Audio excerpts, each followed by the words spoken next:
Hello friends. तो friends कैसे हैं आप सब लोग। आई होप आप लोग अच्छे होंगे, तैयारी कर रहे होंगे। तो आज फ्रेंड हम अपने चैनल पर आपके लिए एक नया वीडियो लेकर हाजिर हैं, जो महाजनपद काल 600 ईस्वी पूर्व से 325 ईस्वी पूर्व के काल को महाजनपद काल कहा जाता है। बौद्ध ग्रंथों में महाजनपद के बारे में उल्लेख है कि इसमें भारत को 16 महाजनपदों में बांटा गया था। तो भारतीय इतिहासकार बताते हैं कि उस दौरान पूरे भारतवर्ष में 16 देश राज कर रहे थे और उसके द्वारा उनका मतलब भिन्न भिन्न स्थानों पर राजधानियां थी। तो 16 महाजनपदों में इस वीडियो में हम लोग बात करने वाले हैं। ये आपको 20-25 प्रश्नों का एक सेट है जो कि PYQ है, पुराने सालों में पूछा गया प्रश्न होगा। इसमें सिकंदर और मौर्य वंश वगैरह के उल्लेख इसमें आपको देखने को मिलेंगे। तो प्राचीन मगध वंश आदि की भी इसमें संभावना क्वेश्चन में देखी जाएगी और ये संभावना पर आधारित प्रश्न है और ये कहीं ना कहीं एग्जाम में पूछे जाते हैं, PYQ हैं, प्रीवियस ईयर क्वेश्चन है। तो आइए आपके लिए वीडियो ये शुरू करते हैं। यदि आप हमारे चैनल पर नए हैं तो चैनल को सब्सक्राइब कर लें, वीडियो अच्छा लगे तो लाइक शेयर कमेंट जरूर करें। आपके लिए पहला प्रश्न है कि सिकंदर महान एवं पोरस या पुरु को की सेनाओं के निम्नलिखित में से किस नदी के आमने सामने वाले तटों पर पड़ाव डाला हुआ था। तो इसमें आपको रावी, झेलम, सतलज और चिनाब, ये सभी भारत के पश्चिमी क्षेत्र में बहने वाली नदियां हैं जो पाकिस्तान और भारत की सीमाओं से लगे सिंध प्रांत में पाई जाती हैं। तो ये आपको यहाँ पर ऑप्शन नंबर बी बिल्कुल सही होगा, झेलम नदी पर उनकी सेनाओं ने पड़ाव डाला था। नेक्स्ट क्वेश्चन कहता है कि किस प्रकार का मृदभांड या पॉटरी, जिसमें मृदभांड के मतलब है कि खुदाई के दौरान मिट्टी के बर्तन मिलते थे, उन्हें मृदभांड कहा गया है। तो इसमें मृदभांड को बताया जा रहा है कि किस द्वितीय नगरीकरण शहरीकरण के प्रारंभ का प्रतीक माना गया है। तो इसमें कहा गया है, ऑप्शन है गेरू रंग वाले मृदभांड और धूसर रंग वाले मृदभांड एवं तीसरा ऑप्शन कहता है पॉलिशकृत मृदभांड। तो यहाँ पर आपको तीसरा ऑप्शन बिल्कुल सही है, पॉलिशकृत मृदभांड यहाँ बिल्कुल सही आपको मिलेंगे। नेक्स्ट क्वेश्चन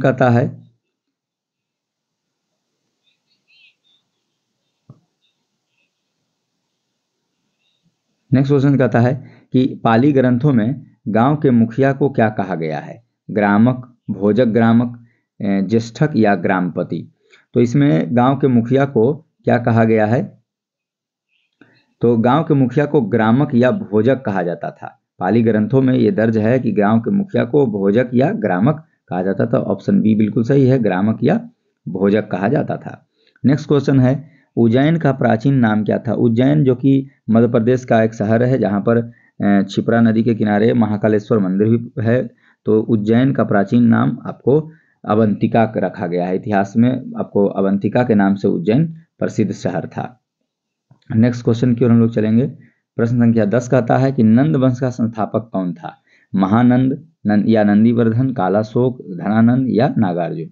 तो नंद वंश का वास्तविक संस्थापक आपको महानंद या नंदीवर्धन को कहा जाता है। तो ऑप्शन ए यहाँ बिल्कुल सही है, ऑप्शन ए के साथ आप करेक्ट हैं। नेक्स्ट क्वेश्चन की ओर चलेंगे कि ग्रीक या यूनानी लेखकों द्वारा किसे अग्रमीज जैंड्रमीज कहा गया, अजातशत्रु को, कालाशोक को, महापद्मनंद को या घनानंद को। तो चारों ही ऑप्शन में आपको अग्रमीज या जैंड्रमीज घनानंद को कहा जाता था। ये अग्रमीज या जैंड्रमीज इतिहासकार में आपको घनानंद का नाम उल्लेखित किया गया है। नेक्स्ट क्वेश्चन 12वां नंबर सवाल कहता है कि प्राचीन भारत में पहला विदेशी आक्रमण किनके द्वारा किया गया, ईरानियों के द्वारा, यूनानियों के द्वारा, शकों के द्वारा या कुषाणों के द्वारा। तो प्राचीन भारत में पहला विदेशी आक्रमण का उल्लेख आपको ईरानियों के द्वारा प्राप्त होता है। नेक्स्ट क्वेश्चन 13वां नंबर सवाल कहता है कि प्राचीन भारत में दूसरा विदेशी आक्रमण एवं पहला यूरोपीय आक्रमण किनके द्वारा किया गया था। तो पहला दूसरा विदेशी और पहला यूरोपीय, यूरोप समुदाय के लोग में आपको यूनानियों का उल्लेख मिलता है। यूनानियों ने भारत में विदेशी आक्रमण किया था। नेक्स्ट क्वेश्चन 14वां नंबर सवाल कहता है कि ईरान के हखमनी वंश के किस शासक ने भारतीय भूभाग को जीतने के बाद उसे फारस या इराक में मिलाया था, साइरस, डेरियस या दारबाहु प्रथम या जेरेसिस या डेरियस दारबाहु तृतीय। तो यहाँ पर आपको डेरियस या दारबाहु भी उसका नाम कहीं कहीं वर्णित मिलता है, प्रथम ने इसको मिलाया था। तो ऑप्शन बी बिल्कुल यहाँ सही है। नेक्स्ट क्वेश्चन है कि हाइडेस्पीज या बीतस्ता का युद्ध जो कि 326 ईस्वी पूर्व में किन दो शासकों के बीच घटित हुआ था? तो ऑप्शन आपके सामने है, 4 ऑप्शन। सिकंदर एवं पोरस के बीच, सेल्यूकस एवं चंद्रगुप्त मौर्य के बीच, चंद्रगुप्त मौर्य एवं धनानंद के बीच, या आपको सिकंदर एवं आम्भी के मध्य। तो यहाँ पर चारों ही ऑप्शन में हाइडेस्पीज या बीतस्ता का युद्ध आपको सिकंदर एवं पोरस के बीच लड़ा गया था। तो ऑप्शन ए बिल्कुल यहाँ करेक्ट है, आप ऑप्शन ए के साथ जा सकते हैं। नेक्स्ट क्वेश्चन है कि सिकंदर ने भारत पर कब आक्रमण किया था? तो सिकंदर ने भारत पर, चार ऑप्शन आपके सामने हैं, 326 ईस्वी पूर्व में, और दूसरा ऑप्शन है 326 ईस्वी में, तीसरा ऑप्शन है 323 ईस्वी पूर्व में, और चौथा ऑप्शन है 323 ईस्वी में। तो आपके सामने यहाँ पर ईस्वी पूर्व और ईस्वी का भी उल्लेख है, तो हम आपको बता देना चाहते हैं कि ईस्वी और ईस्वी पूर्व में क्या अंतर है। तो ईसा मसीह के जन्म के साल को ईस्वी कहा गया और जन्म के पूर्व के काल को आप लोग इतिहासकारों ने ईस्वी पूर्व के नाम से वर्णित किया है। तो यहाँ पर सिकंदर ने 326 ईस्वी पूर्व में आक्रमण किया था। तो यहाँ ऑप्शन ए के साथ आप बिल्कुल करेक्ट हैं, 326 ईस्वी पूर्व में।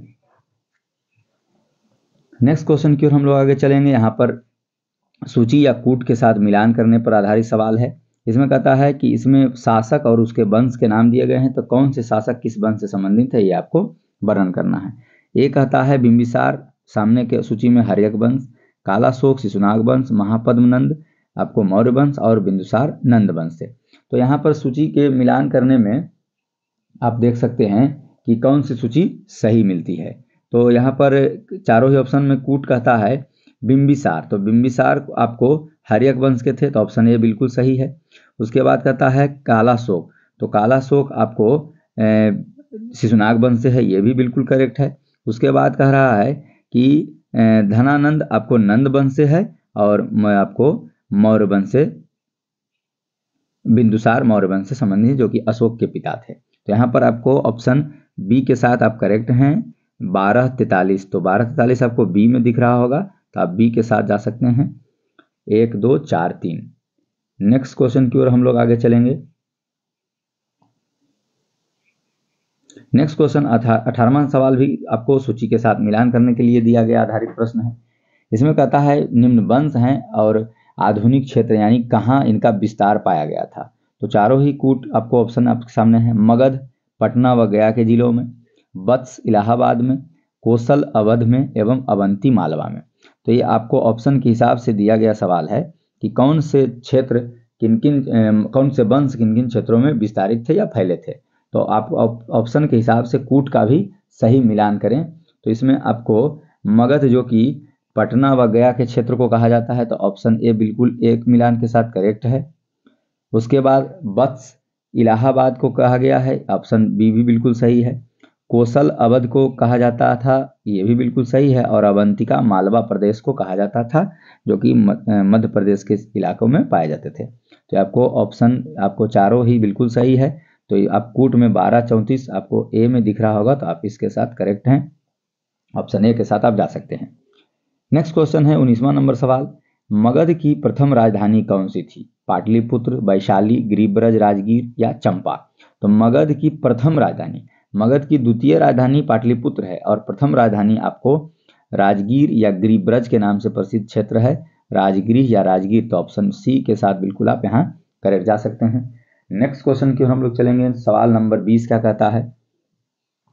सवाल नंबर 20 कहता है कि किस शासक द्वारा सर्वप्रथम पाटलिपुत्र का राजधानी के रूप में चयन किया गया था? तो सर्वप्रथम पाटलिपुत्र का चयन किस शासक के द्वारा किया गया? अजातशत्रु के द्वारा, कालाशोक के द्वारा, उदयन द्वारा या कनिष्क के द्वारा। तो उदयन ने सबसे पहले पाटलिपुत्र को अपना राजधानी घोषित किया था, उसी ने ही राजगीर से अपनी राजधानी को पाटलिपुत्र या पटना स्थानांतरित किया था। तो ऑप्शन सी के साथ आप बिल्कुल करेक्ट हैं, उदयन ने पटना को अपना राजधानी बनाया था, पाटलिपुत्र।